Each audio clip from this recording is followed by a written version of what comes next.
हुमनाबाद के बारे में एक ख़ास चीज़ ये कही जाती है कि यहाँ पर जो पाटिल परिवार का होल्ड है वो काफ़ी दूर दूर तक इसका चर्चा होता है जी। तो क्या आप इसे परिवारवाद राजनीति का नाम देंगे? कैसे कैसे तुरुमखा लोग चले गए हूँ जिस दुनिया में मैं बोलने वाला, ये मेरा है तो सब कुछ मैं ही कर सकता हूँ। ये जो गवर्नेंस फिलहाल हुमनाबाद में चल रहा है काफ़ी सालों से जी। तो ग्राउंड पे कितना कुछ इफेक्ट हुआ है, जिसे हम लोग देख सकते हैं कि अभी टीएमसी में भी मेजॉरिटी में है, तो कौन से सेक्टर हैं जो इफेक्ट हुए हैं? जो ये लोग कांग्रेस के लोग जो बोल रहे हैं आज कि हम उतना डेवलपमेंट करें, ये करें वो करें, मेरा सवाल यही है उनसे, भाई उन्होंने डेवलपमेंट करे बोल रहे, क्या डेवलपमेंट करे एक बार आप बताना चाहिए। सिर्फ किसमें उनको इनकम है, किसमें उनका फ़ायदा है, वो डेवलपमेंट हुआ, मतलब कॉन्फिडेंस देना चाहिए। आप अल्टीमेटली सोल्यूशन ये बता रहे हैं कि अगर बीजेपी यहाँ हुमनाबाद में पावर में आती है तो इसका सोल्यूशन है। हाँ, पावर में आना बोले तो ये हमारा इनके साथ हमको जोड़ना है। मेरा गुरु जो मिराजुद्दीन पटेल साहब मेरे को बोलते थे, हर भाषण में सुनता था, आपके सपने हमारे अपने, new Asia developers private limited company. Hello दोस्तों, स्वागत है आपका हमारे इस चैनल एफएम गाइड और डेक्कन डाइजेस्ट में। दोस्तों, अभी हमने हमारे चैनल और हुमनाबाद टाइम्स के सहयोग से एक सीरीज़ का आगाज़ किया है जिसे हमने नाम दिया है ग्राउंड रियलिटी ऑफ हुमनाबाद, जिसका ये पहला एपिसोड है। और पहले ही एपिसोड में जो मेहमान, जो गेस्ट हमारे साथ हैं वो हैं जनाब बैंक रेड्डी साहब, जो हुमनाबाद के यूथ सेंसेशन है और नौजवानों में काफ़ी अच्छी पहचान रखते हैं और यूथ लीडर हैं। तो अब आज हम इनसे जानेंगे हुमनाबाद से इनकी अकीदत किस मेयार की है। तो सबसे पहले तो मैं बैंक रेड्डी साहब का आज के इस सेशन में वेलकम करता हूँ। जी सर, आपको। और मेरा सर इसी सवाल के साथ मैं आगाज़ करूँगा कि अगर आपके राजनीतिक सफ़र पर रोशनी डाली जाए तो जेडीएस, तो कभी बीएसआर कांग्रेस के साथ, और अभी बीजेपी में, तो काफ़ी वर्सेटाइल आपका राजनीतिक सफ़र रहा है। तो क्या वजह रही जो आपने बीजेपी को चुना, या फिर दूसरे राजनीतिक दलों में आपने क्या बात देखी जो आपने उन राजनीतिक दल को छोड़ना पसंद किया? जी देखिए, मैं 2004 से जी 2009 तक मैं जेडीएस में था। मैं जब 2004 में 10वीं का क्लास का एग्ज़ाम देख के, अभी रिज़ल्ट नहीं आया था, हालांकि मेरा वोट भी नहीं था जी, तो उस टाइम में मैं मिराजुद्दीन पटेल साहब के पास, हमारे पिताजी आना जाना रहता था। तो उनका एक प्यार मोहब्बत और उनका जो हम दूसरे जो कोई भी लोग रहते उनके ऊपर जो उनका प्रेम जो बताने का तरीका था, उससे मैं फ़िदा होके उनके साथ मैं पॉलिटिकली मैं काम किया हूँ जी। तो वो खुश हो के उन्होंने मेरे को 2008 में जेडीएस का स्टेट यूथ ऑर्गेनाइज सेक्रेटरी मेरे को बनाए जी। हम मिराजुद्दीन पटेल साहब के साथ बहुत अच्छा तरीके से हम काम करते, हालांकि उन्होंने हमको घर के एक उनके सदस्य समझ के, उनका परिवार से जो भी काम जो रहता था, जो भी उनका रिलेशन रहता, बहुत अच्छा हमारे साथ रख लिए थे उन्होंने, हम भी उनके साथ ऐसे ही थे। क्या करना, हमारा नसीब खराब है, उनका इंतकाल हुआ। मैं यही बोलता हूँ कि आज भी कोई मेरे को पुराना कार्यकर्ता, मेरा दोस्त लोग मिला तो भाई उनका नसीब खराब नहीं, हम लोगों का नसीब खराब था कि ऐसा इंसान चले गया जी। तो उनका जाने के बाद क्या है, वो लीडरशिप क्वालिटी जेडीएस में हुमनाबाद में किसके पास नहीं रहा। उस टाइम मैं बहुत उम्र में छोटा था जी। तो हमको क्या बहुत ही अपोजिशन वाले से टारगेट्स बहुत आने लगा। तो इसलिए हम उस टाइम में 2012 में जी श्री रामुलु साहब ने बीएसआर कांग्रेस पार्टी निकले जी, और हमारे येडियुरप्पा साहब ने केजीपी पार्टी का स्थापन किए। तो ऐसा बीएसआर कांग्रेस और केजीपी और बीजेपी, ऐसा यही पार्टी में 3 पार्टी बन चुका है जी। तो उस बावजूद हम लोग क्या करें, हमको श्री रामुलु साहब का थोड़ा मिराजुद्दीन पटेल साहब के जो पास गुण थे, वो ऐसा नेचर हमको उनका पसंद आया जी। तो उनका 2012 में जो बसव कल्याण टू बेंगलुरु जो पदयात्रा उन्होंने उस टाइम में हाथ में लिए, तो उनके साथ दिए हम। उसके बाद उन्होंने वो सब हमारा संगठन, जो हमारे काम करने का तरीका, हमारे जो टीम वर्क, वो सब देख के उन्होंने 2013 में मेरे को हुमनाबाद कॉन्स्टिट्यूंसी से एमएलए का टिकट उन्होंने दिए मेरे को। तो उस टाइम में मैं अच्छा मतदान में लेने का प्रयास किया और लिया हूँ जी। तो उस टाइम में पूरा मेरे साथ जो लोग थे उसमें तकरीबन 80% लोगों का वोट नहीं था। तो पूरे यंग स्टार बच्चे थे मेरे पास, क्योंकि उस टाइम में इतना दबाव था कि समझो आज मेरा साथ में मेरा कार में मेरा सफारी में अगर कोई एक 4 लोग मेरे साथ में आए तो मैं ये रात के टाइम बिल्कुल सच बोल रहा हूँ, दूसरे दिन उसमें 3 लोग कट हो जाते, एक आधा रहता था। तो उतना धमकी, उतना उनको डराने का, उनका फैमिली बैकग्राउंड से टार्चर करने का, ऐसा पॉलिटिकली बहुत हरासमेंट करे लोग, फिर भी मैं उसको खमे नहीं। आखिरी तक मैं इलेक्शन लड़ा और आखिरी तक मैं सिंगल और मेरे साथ जो यंग टीम था उनको लेके मैं आखिरी तक इलेक्शन किया और हर एक बूथ में मैं वोट लिया हूँ उस टाइम में। उसके बाद जो बीजेपी और बीजेपी और हमारे बीएसआर और केजीपी, ये तीनों पार्टी जो अलायंस हुए, अलायंस होने के बाद श्री रामुलु के साहब के साथ हमारा बीएसआर कांग्रेस भी बीजेपी में अलायंस हुआ जी। तो जब उनके साथ मैं भी 2014 से बीजेपी में मैं चला गया। बीजेपी में जाने का वजह है, एक तो मोदी जी के ऊपर विश्वास था हमारे को, था मतलब अभी नहीं है?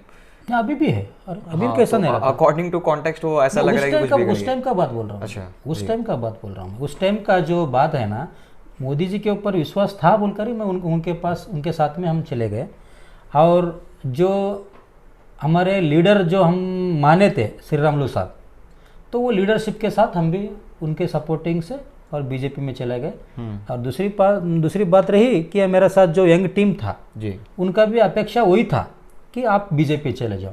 अच्छा। तो वही कारण मैं बीजेपी में 2014 में बीजेपी में चले गया। उसके बाद मेरे को डिस्ट्रिक्ट के youth vice president BJP party से मेरे को पोस्ट मिला और मैं अब तक बहुत सारा संगठन में मैं जुड़ा हूँ। और सदस्यता अभियान का जो 2018 का मेरे को सदस्यता अभियान का संचालक बोलकर बनाए थे हुमनाबाद तालुका का, उस टाइम मैं पूरा हमारा डिवीज़न में हम लोग जो बीजेपी के कार्यकर्ता मेरे साथ बहुत दिए, लीडर लोग साथ दिए, वो साथ उनका लेके मैं करीब 30,000 के ऊपर मैं मेंबरशिप अभियान का जो सदस्यता जो नोंदणी करते तो हम करने में कामयाब हो गए। तो इन सारी चीज़ों के बावजूद भी क्या चीज़ रही जो कुछ दिनों पहले हमने देखा कि काफ़ी कुछ आपके रिश्ते ख़राब हो गए थे बीजेपी से, आपने रेजिग्नेशन भी दिया था? नहीं, बीजेपी पार्टी को मैं कभी भी रिजेक्शन नहीं दिया। अच्छा। क्या हुआ, थोड़े लोग क्या होता स्टार्टिंग में, अभी नया पार्टी में थोड़े लोग ज्वाइन हुए थे, तो उनको बीजेपी का जो पार्टी का जो उसूल है जी, जो उनके बीजेपी का पार्टी का एक संविधान बना लिया सो है पार्टी के अंडर जी, तो वो जो सिस्टम बना लिए जो उनके हिसाब में उन्होंने नहीं चल रहे थे। तो कार्यकर्ता लोग जो भी है सीनियर से जूनियर, उन्होंने मेरा सामने उनका तकलीफ मेरे को बोल लिए। तो उस टाइम में हम क्या करें, उनके सपोर्ट के लिए उनके साथ में हम सब लोग, हमारे जो जिला अध्यक्ष जी है, हमारे जो जिला प्रधान कार्यदर्शी है, उनको उनके पदाधिकारी को बोले तो पूरे मोर्चों का अध्यक्ष, वो सब उनके तकलीफ के लिए हम रिजाइन करे थे, लेकिन पार्टी वो एक्सेप्ट नहीं करा। पार्टी का एक टेबल है, पार्टी का एक सिस्टम है, वो सिस्टम पे बैठ के सबको जो तकलीफ है वो तकलीफ दूर करने का काम पार्टी की है। मतलब अभी भी आपको जो बीजेपी पार्टी में जो फेथ है वो अभी भी बना हुआ है, आप किसी और पार्टी की तरफ रुख नहीं करेंगे अभी? ऐसा कोई तो प्लान नहीं, ऐसा तो फिलहाल कोई भी हमारा इरादा नहीं है। मार्केट में ऐसी कुछ रूमर्स भी हैं आपके रहेंगे। देखिए कैसा है, अभी थोड़ा दिन मेरा फॉलोअर्स मेरे को बोलते, मेरा फॉलोअर बोलने से मैं मेरा भाई लोग बोलता हूँ। मैं फॉलोअर्स बोलकर किसी भी कंसिडर नहीं करता हूँ, मैं बिल्कुल दिल से ही मेरा भाई लोग बोलता हूँ। मैं जो मेरे भाई लोग मेरे साथ में है वही मेरे को पूछे, सर कहीं आप मैं सुना हूँ कि आप कांग्रेस में जा रहे जी, कोई लोग बोल रहे आप जेडीएस में जा रहे, कोई लोग बोल रहे आप इंडिपेंडेंट टीम कर रहे। देखिए ये तो हम घड़े का मुँह सकते, ये समुद्र का और क्या है तालाब का मुँह मूछने को नहीं। तालाब का भी एक बार मूछ सकते, समुद्र का तो मूछ नहीं सकते। जनता है, उनके अपेक्षा रहता है, उनके क्या है ये आस रहता है, उनके हिसाब से उन्हें बोल। चलिए अब मैं ग्राउंड रियलिटी की तरफ आऊँगा। जी बोलिए। हुमनाबाद के बारे में एक ख़ास चीज़ ये कही जाती है कि यहाँ पर जो पाटिल परिवार का होल्ड है वो काफ़ी दूर दूर तक इसका चर्चा होता है जी। तो क्या आप इसे परिवारवाद राजनीति का नाम देंगे? जी 100%, उसमें तो कोई डाउट ही नहीं है। तो ये हुमनाबाद के लिए कितना बेनिफिशियल रहा है या फिर कितना नुकसानदार है? नहीं, नुकसान इस बहुत है, बेनिफिशियल कहाँ पे है बताइए आप। देखिए, मैं बसवराज पाटिल साहब रहे जब से पॉलिटिक्स में एक्टिव हूँ जी। मैं देखते भी आ रहा हूँ। देखिए, हुमनाबाद में मैं शायद आज बीजेपी पार्टी में हूँ, आज हूँ मैं पार्टी में, लेकिन अगर कोई दूसरा पार्टी वाला भी कुछ अच्छा काम करा तो मैं बिल्कुल दिल से बोलता हूँ कि भाई ये काम अच्छा हुआ बोलकर, उसमें मेरे को कोई शक नहीं। और मैं मेरा दूसरा लीडरों से मेरे को डरने का भी नहीं है, इर्रेस्पेक्टिव ऑफ पॉलिटिकल पार्टी। नहीं, वो देखिए कोई भी काम, कोई भी हमारा दुश्मन भी अगर है काम अच्छा काम करे तो हम उसको शाबाशी देना चाहिए जी। तो वो काम आगे हमारा कॉन्सेप्ट यही है, हमारा सिर्फ उद्देश्य यही है कि जनता का कल्याण होना, लोग का कल्याण होगा, लोगों को तकलीफ में हर एक लीडर आना चाहिए, बस इतना ही हमारा काम है। ये जो गवर्नेंस फिलहाल हुमनाबाद में चल रहा है काफ़ी सालों से जी। तो ग्राउंड पे कितना कुछ इफेक्ट हुआ है, जिसे हम लोग देख सकते हैं कि अभी टीएमसी में भी मेजॉरिटी में है, तो कौन से सेक्टर हैं जो इफेक्ट हुए हैं? देखिए, जो टीएमसी का आज आप बहुमत बोल रहे ना जी, मैं बहुत नज़दीकी से इलेक्शन लड़ा हूँ जी। उसमें पूरा गुंडागर्द इलेक्शन हो चुका है, पूरा गुंडागर्दी। उसमें कई लोगों को पैसा दे के डरा के उनको नामिनेशन वापस लेने को लगाए, मेरा सामने हुए सो है। और कई लोगों को ब्लैकमेलिंग के तौर पे उनको पीछे लेने को लगाया। अगर आपके पास इन सारी चीज़ों का कोई प्रूफ हो जो आप हमारी ऑडियंस को दिखा सकें। देखिए, हमारे पास एक राधिका बोलकर एक कैंडिडेट जी, तो हमारे बीजेपी से उम्मीदवार थे, उन्होंने नॉमिनेशन फाइल करने के बाद उन्होंने खुद उनके ज़बान से हमको बोले हैं और कल्लूर साहब के घर में आके बोले उन्होंने कि मेरे को ऐसा डराना आ रहा है। हमारे पिताजी को उन्होंने जी, तो उनको बुला के ले गए, उनको बिठाए, इसलिए मेरे को बहुत तकलीफ़ हो रहा, मैं कैसा करूं बोलकर हमारे पास आए थे उन्होंने।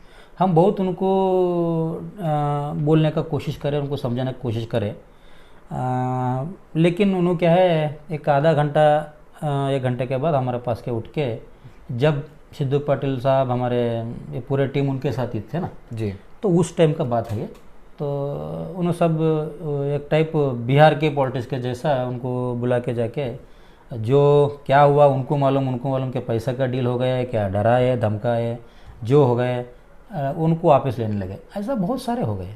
अच्छा, तो मैं इसी से रिलेटेड आपसे आप बोल सकते हैं कि इस सवाल का दूसरा पहलू अगर हम देखें तो आपने जितने भी एग्जिस्टिंग प्रॉब्लम्स बताए हैं ग्राउंड पे, अगर ये प्रॉब्लम्स हैं तो फिर इसका सोल्यूशन क्या हो सकता है? सोल्यूशन बिल्कुल है ना जी।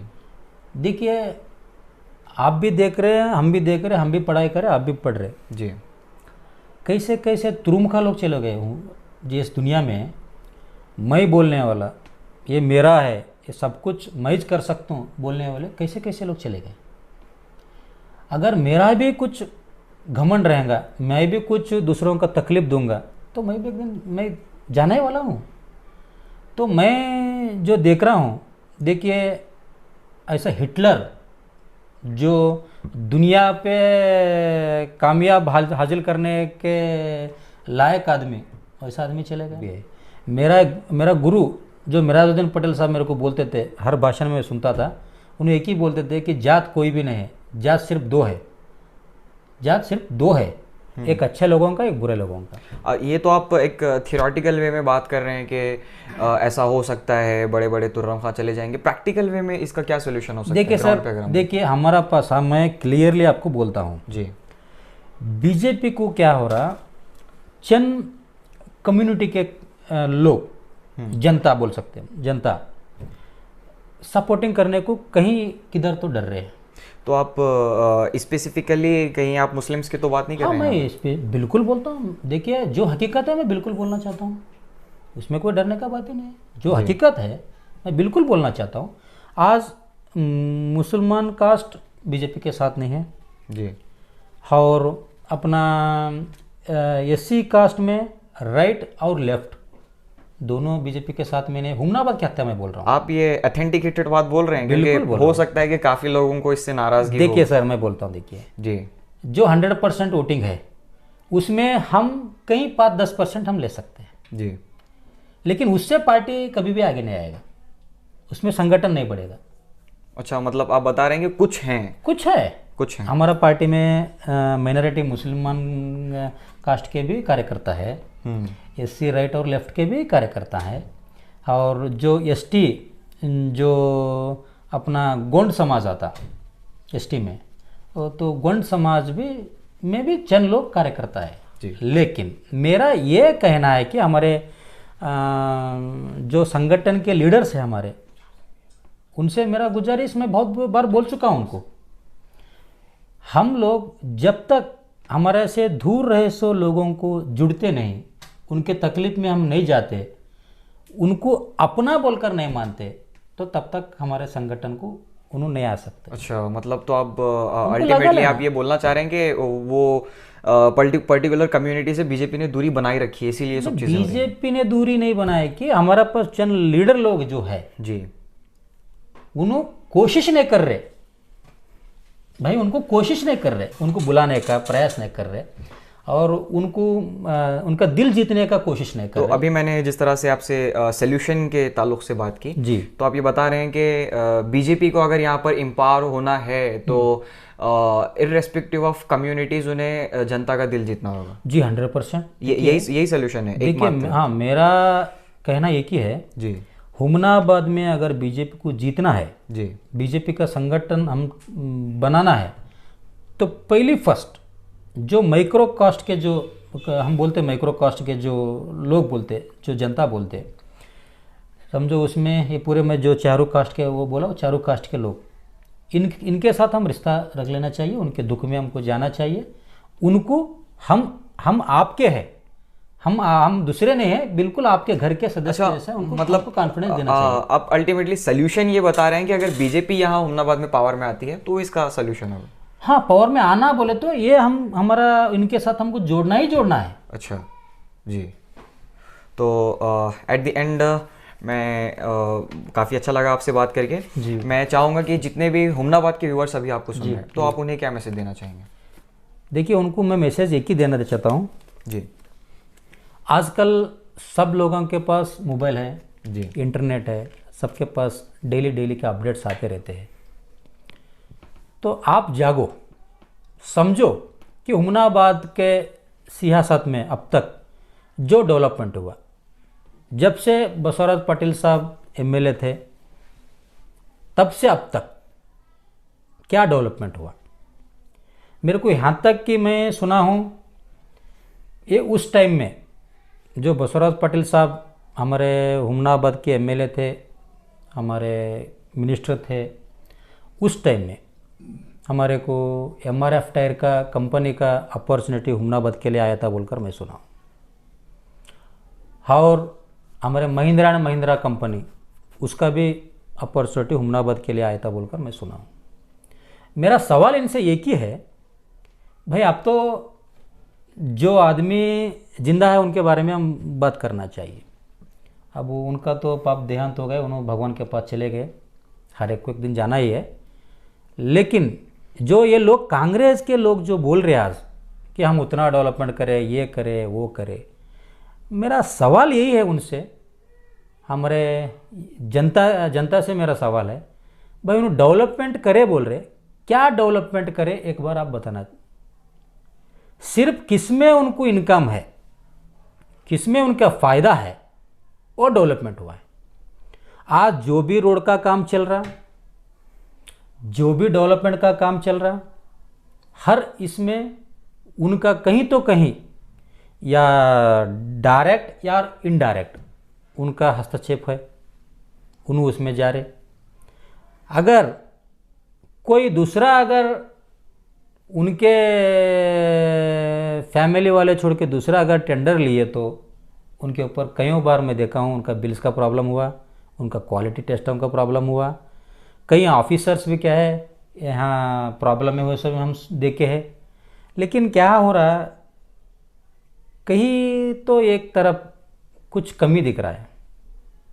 तो मैं सिर्फ हुमनाबाद के जनता से मैं एक ही उनसे रिक्वेस्ट करता हूँ कि अब तो आप जागो, देखो।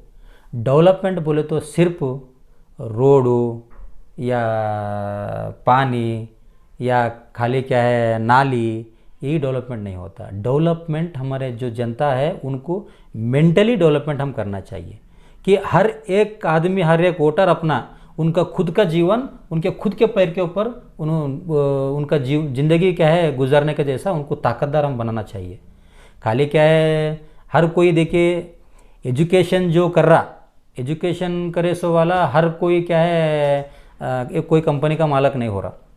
एजुकेशन करे सो वाला 99% मैं देख रहा हूँ या तो गवर्नमेंट के अंडर काम कर रहे या तो कोई सेट के अंडर काम कर रहा, बोले तो कोई कंपनी के ओनर के अंडर में काम कर रहे। मैं कितना भी देखा हूँ आजकल बहुत सारे PUC फेल हुए से वाले, 10th फेल हुए से वाले, उन्हीं बड़े बड़े कंपनियाँ चला रहे। सिर्फ मेरा कहने का यही बात है कि यंगस्टरों को आजकल एजुकेशन तो करना ही है, एजुकेशन के साथ नॉलेज का बहुत ज़रूरी है। अनुभव लेना, अनुभव लेके उन्होंने क्या है आगे बढ़े तो बहुत ही ये देश भी आगे जाएगा। हर एक को गवर्नमेंट काम नहीं दे सकता, कोई भी चाहे कोई भी गवर्नमेंट रहने, हर एक को तो काम नहीं दे सकता, हर एक को तो गवर्नमेंट जॉब तो नहीं मिल सकता ना।